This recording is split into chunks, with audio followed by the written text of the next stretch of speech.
రుణమాఫీ చేయాలి, పెన్షన్లు ఇవ్వాలి, రైతులు ఇవ్వాలని చెప్పేసి కాంగ్రెస్ ఈ కాంగ్రెస్ గాంధీ గారికి వినతి పత్రం ఈరోజు ఇవ్వడం జరిగింది. ఏ ఒక్క హామీలను కూడా ఈరోజు నెరవేర్చలేదు.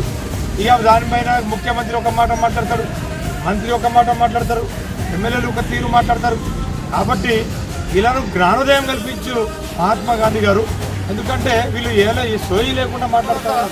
ఎకరానికి 15,000 రూపాయలు ఇస్తామని చెప్పేసి ఆ రోజు కాంగ్రెస్ పార్టీ ఎన్నికల్లో హామీ ఇచ్చింది. కానీ తర్వాత 12,000 ఇస్తామన్నారు.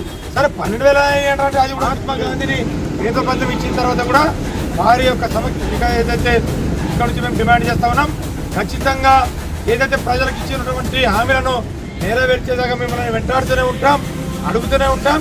ప్రజలకు న్యాయం చేసేదాకా మీకు విడిచిపెట్టమని చెప్పేసి కూడా ఈ సందర్భంగా తెలియదు.